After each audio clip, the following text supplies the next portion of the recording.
Are you working on your author career but struggling to get that first book published?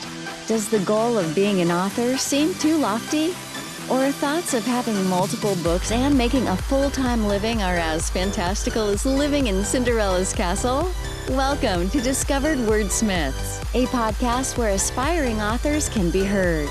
Join Stephen Schneider as he finds and talks to authors you may not know, but authors that have gotten their foot on the author career path. Hear what they've done to get there and where they want to go now. Settle back. It's time for a bit of inspiration and advice. Come listen to today's Discovered Wordsmith.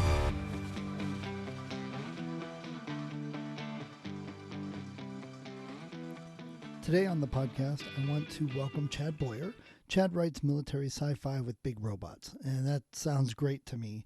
We discuss a few authors that he likes and a couple that we've known in the same style. So if you like that type of book, if you like that type of adventure in sci-fi, check out Chad's book. It's called Raising Aces, and we'll talk about it and some of the other books he likes and some of the things he does with his family and outside of writing.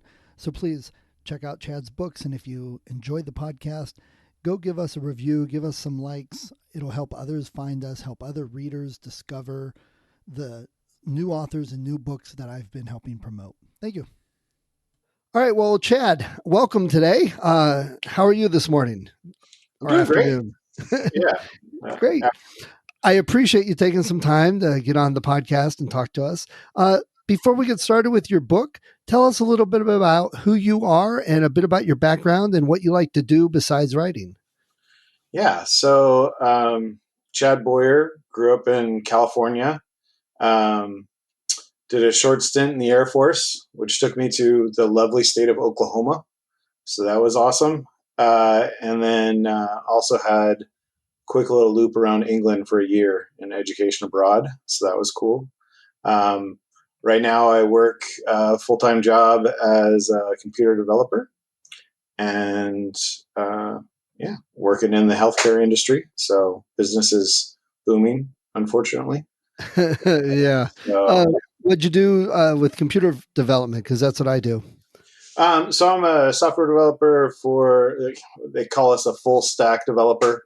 I work both on the back end, so on the servers themselves, and on the front end, so on the bits that you see when you are actually checking web pages out and things. If we want to go super technical, I work on an electronic health record, an EHR, in the medical industry, and it's all web-based. So, yeah. Oh, nice. Okay. So with all that and your background, you have kids. Yep. Why did you want to start writing? Yeah. So I've always, I feel it's typical among most authors. I've always wanted to write. I wrote some when I was a kid.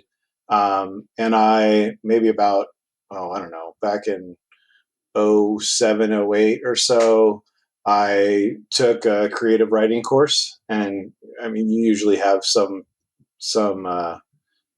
book idea kicking around in your head. And so I took that to the creative writing course and at the community college here and started working on it. And then life happened, kind of put it away. Didn't really do much with it per se. But it was always like in the back of my head as like, you should really write that. I mean, I find that most readers come across a book where they're like, I could do better than this. And I have a great idea for a story. I mean, it's just in my day job, I have a great idea for an app. So I basically decided, I kind of put it away for a long time. And then one of my he's a friend now, but one of the authors that I follow put out a bunch of short stories and put them up on Amazon. And I was like, well, how do you do that? I mean, how did that even work? Did you buy ISBNs? Like, can you even do that? And he was like, yeah, you just format the Word document and it goes up on Amazon. It's not that hard. And so I said, you know what? I'm going to do that. And I started it the week that my son was born. And I've been kind of writing for him as something fun to read, which is, I mean, when I was a boy, I enjoyed reading sci-fi and fantasy books. And so we're 2 years in and I've got one book out. So there you go. Nice. And so your son's 2 years old now? Yep. Uh, and the book, says you're reading it to him. What is the book called, and what's it Oh, about? oh, I'm not reading it to him. It'll be Oh, something for him to read when he is oh. older. It's a sci-fi book. It's called Raising Aces. It's a, I like to call it a mashup between World War One and Mecha.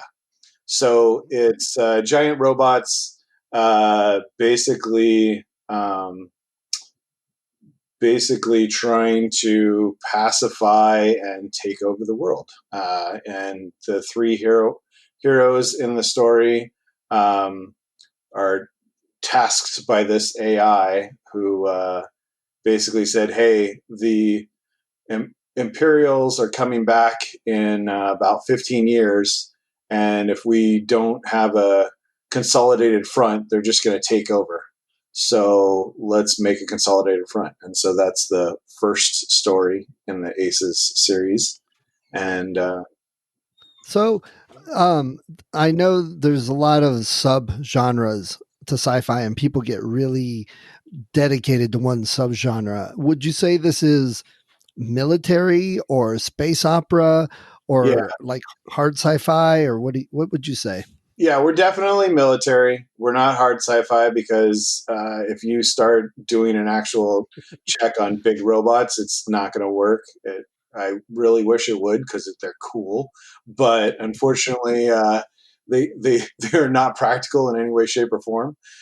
So yeah, military sci-fi, soft, and there isn't a mecha section, unfortunately. So I think I put it in colonization because it's a not Earth based planet, and then there's a lot of fighting and whatnot in it. So yeah, Okay.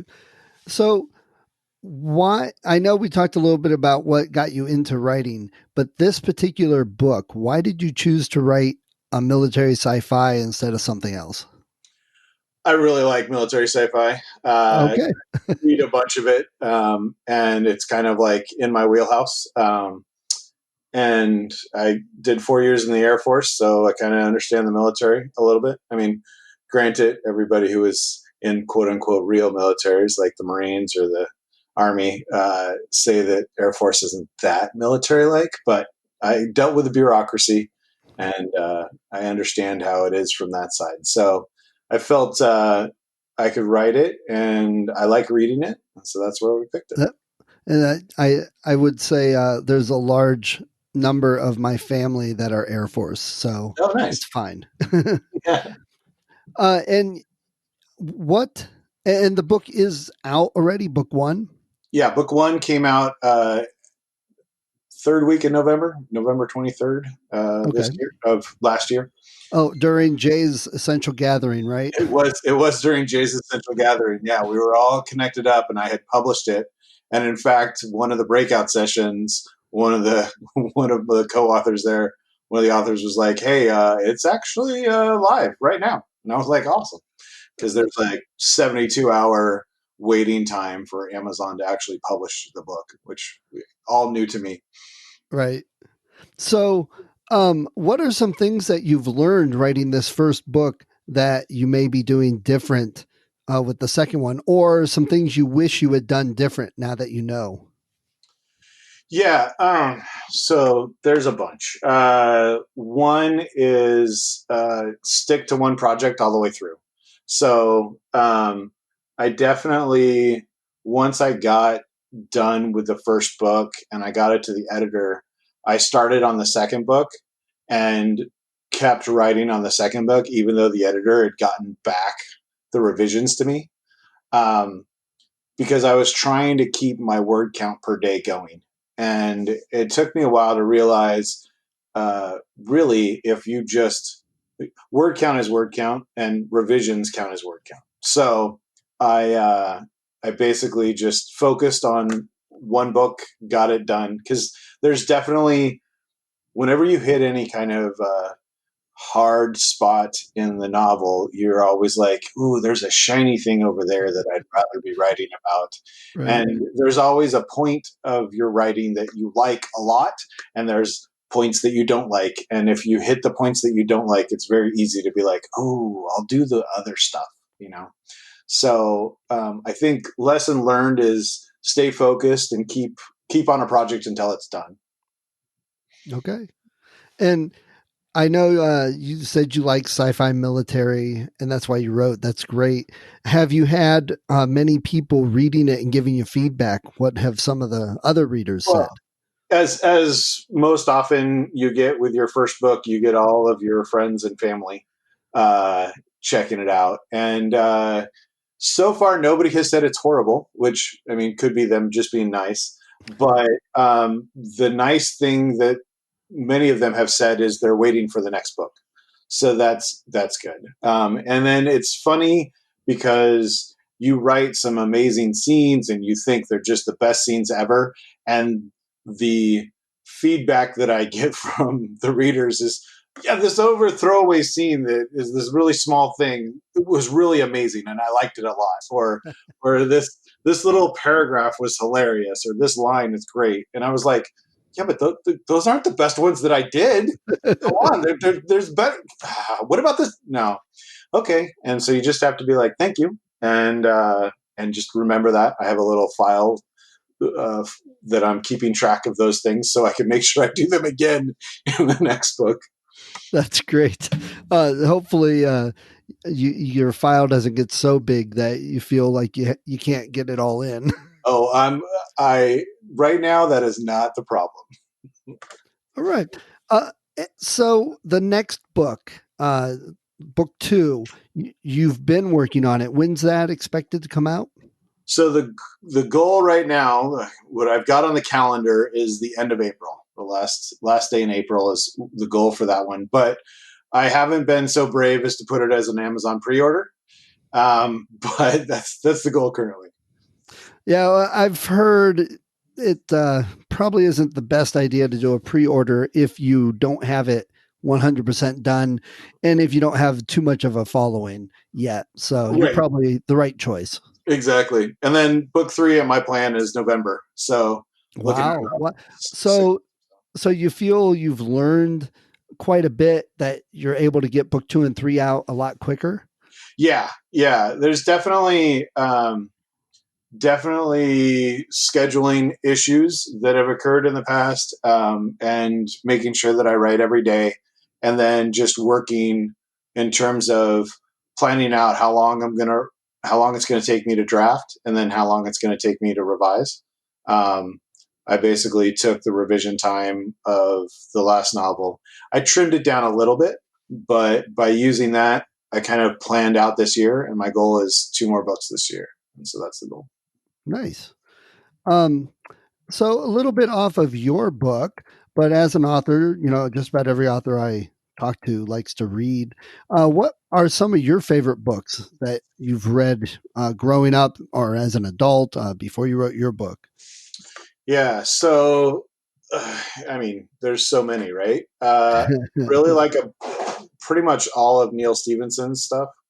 Uh, Okay, yeah. he definitely had an issue with ending books at the beginning of his career. Like it was one of those things where he just was like, "Okay, I'm done," and walking away. And you were like, "Whoa, whoa, where's the tie up?" Well, Um, he's not the only one with that problem. yeah, exactly. I also liked William Gibson, S.M. Sterling. Uh, They're basically almost all of their like Mona Lisa Overdrive and those kind of books, little cyberpunkish books. David Weber and his Honor Harrington yeah. series. Yeah. Hey, Um, you're the second military sci-fi that's mentioned that series. it is. It's rough to start. It's one of those things where nowadays, um, I don't know, modern sensibilities. Like I think the first book came out in like '89 or something like that. Mhm. So I've I usually suggest it, and uh, probably only half the people that I suggest it to actually get up and get going through it. One that usually gets has a uh, higher read through is Jim Butcher and his Yeah. Dresden series. You can just keep going on those. Right. Who else? Well, have you, let me ask if you've ever heard of or read Ian Douglas, Star Carrier? Yes, I have Ian Douglas, and I believe that's a pen name of his. It is. I know him actually. That's Oh, his that's pen cool. name. Yeah. Uh, I just got brag a little there, I guess. yeah, no, that's awesome. My brag is I vaguely have had some chats with Michael Stackpole, who Oh, wow. who does did a bunch of BattleTech stuff, which is big stompy robots, which is what I like. Right. Right. Well, Um, so did Ian Douglas. He did it as David Keith or something like that. William H. Keith Jr. Yeah, that's his real name. Yeah. He wrote some BattleTech too back in Yep. the day. Yep. He wrote the Grayson series, which is also a really good Yep. series. And Uh, didn't Michael Stackpole do Rogue Squadron stuff with Star he did. Wars? He Yeah. did do a bunch of Star Wars stuff. Yeah. So like both of them. Um, and then David Drake, like him. In fact, really good old school alternate history is the Belisarius series with Eric Flint and David Drake, and I think S.M. Sterling. I'm not sure. He might have been in there or not. But that's a really good series that I like. Just as alternate history follows a Belisarius, who was one of the great generals back in Rome. Uh, So, with a family and with writing, you got 2 books coming out this year. Do you find much time to read nowadays? yeah, so it's on my phone. Oh, That's where I get it. So I'll read when I'm waiting in line at the grocery store, or waiting to pick up a kid, or a kids' child practices and whatnot. And then I try and read a paper book before I go to bed. So I usually shut down all the electronics and just crack open a book. I to to show you how busy my schedule is. I'm still reading Jim Butcher's latest book. Uh, well, you're ahead of me. I'm so far behind in all the books I want to read, but I'll be fair. We've got 6 kids between the two of us, and Jeez. because of one thing and another, and COVID and all that, all 6 are at home right now. Yeah, that's So, brutal. and only one of them drives. So, Yep, I know that. I know that feeling. I took a week off for Christmas, and basically, usually my kids go to my in-laws, and so with the week off, I was like, well, I'll watch my own kids this time, and it was busy as heck. It was not a vacation in any way, shape, or form. So I feel your pain. it's glad to be back at work, huh? Yep. So, also, along with books, do you have any favorite bookstores that you like to go to where you're at? Yeah. So all of the ones that are local around me have all closed down. Oh, I used to hit Barnes and Noble all the time. I would just wander those shelves forever. There is a really great one down in San Diego called Mysterious Galaxy. And I like going down there because they usually have author signings, and the staff is really awesome. In fact, I don't get down there very often, and I don't know, maybe 10 years ago or so, Jim Butcher had a signing, and I couldn't make it, but my buddy could, so he drove down there and got got me a signed copy, and he got a signed copy. And then the following year, Jim Butcher came out with his next book, and I went down there and I was like, "Hey, yeah, this is the Return the Favor," and so that's what Jim signed in there, was just, "Here you go, returning the favor," and nice. so that was pretty cool. But I really like Mysterious Galaxy; they're good people. I used to live in Escondido, Oh, okay, so I kind of know the area, but I don't recall that bookstore. they're off the 805, I want to say. Okay, So they're south of Escondido. got it. Right. Okay. All right. Well, before we break and go into the second half for the author talk, any last words about your book, or tell us, I guess, again, the name of the book and where we can find it, your website. Yeah, sure. So the name of the book is Raising Aces by Chad Boyer. It's over on Amazon exclusively right now. And my website is just chadboyer.me. So ChadBoyer.me. Okay, great. Well, Chad, I appreciate talking to you today and taking the time to talk about your book. Thanks a lot. Thank you for listening to Discovered Wordsmiths. Come back next week and listen to another author discuss the road they've traveled, and maybe, sometime in the near future, it might be you.